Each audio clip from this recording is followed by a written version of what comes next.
وہ جاننے کی ذرا بھی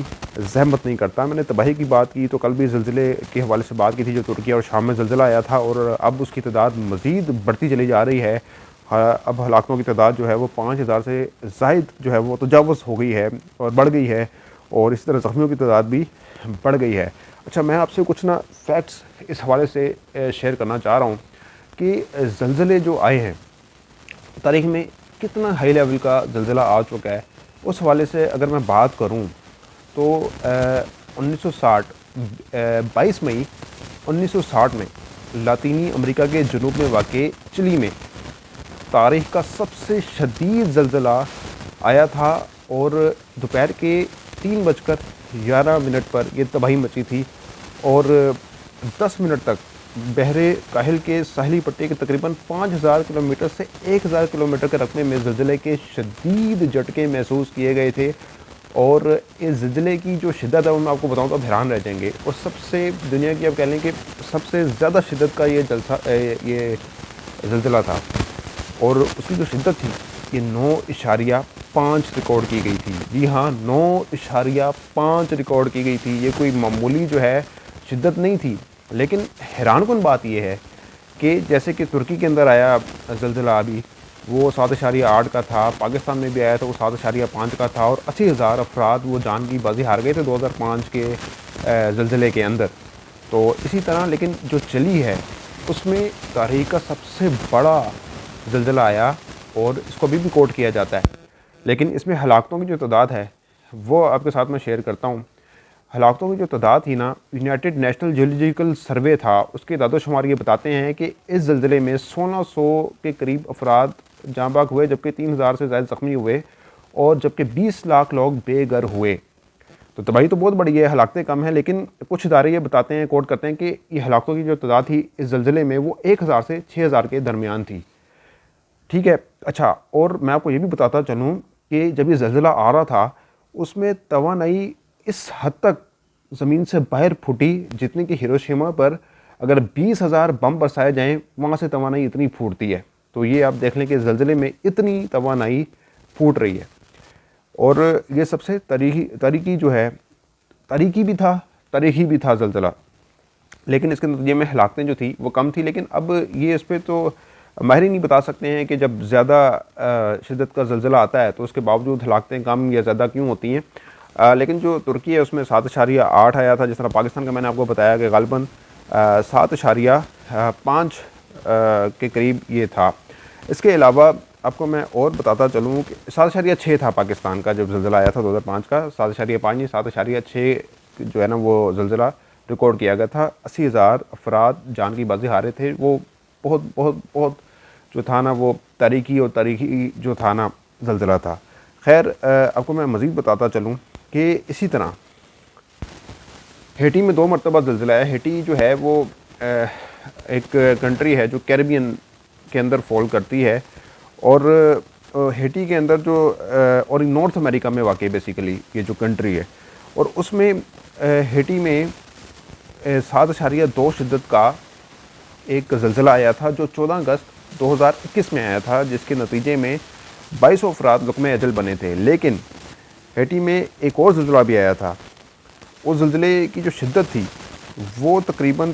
7 ریکارڈ کی گئی تھی، لیکن اس میں آپ جب ہلاکتوں کی تعداد سنیں گے تو آپ منہ میں انگلیاں چباتے رہ جائیں گے۔ اور وہ جو زلزلہ تھا اس میں آپ کہہ لیں کہ 16,000 افراد 3,16,000 افراد لقمہ اجل بنے۔ ٹھیک ہے، اور یہ ترکیہ کو لے لیں، چلی کا جو میں نے ابھی آپ کو ذکر کیا تاریخی زلزلے کا، اس کا بھی ریکارڈ توڑ دیا تھا اس نے، اور اتنا شدید نوعیت کا یہ زلزلہ آیا، اور اس میں ہلاکتوں کی جو تعداد ہے وہ آپ کہہ لیں کہ تاریخی ہے، اس سے زیادہ ریکارڈ نہیں ہے۔ 3,16,000 افراد لقمہ اجل بنے۔ تو آپ جو بے گھر ہوں گے، جو زخمی ہوں گے، ان کی تو آپ بے پناہ تعداد جو ہے آپ وہ دیکھ سکتے ہیں کہ کیا ہوا ہوگا۔ اور اس کے علاوہ آپ کہہ لیں کہ جو انڈونیشیا میں جو سونامی آئی تھی وہ بھی 7.5 زلزلہ تھا، اور اس میں 4,300 سے زائد افراد جان کی بازی ہارے تھے۔ پھر اسی طرح افغانستان میں بھی حال ہی میں یعنی 22 جون 2022 میں زلزلہ آیا، جس کی شدت جو تھی وہ 6.1% ریکارڈ کی گئی تھی۔ تو کہنے کا مقصد یہ ہے کہ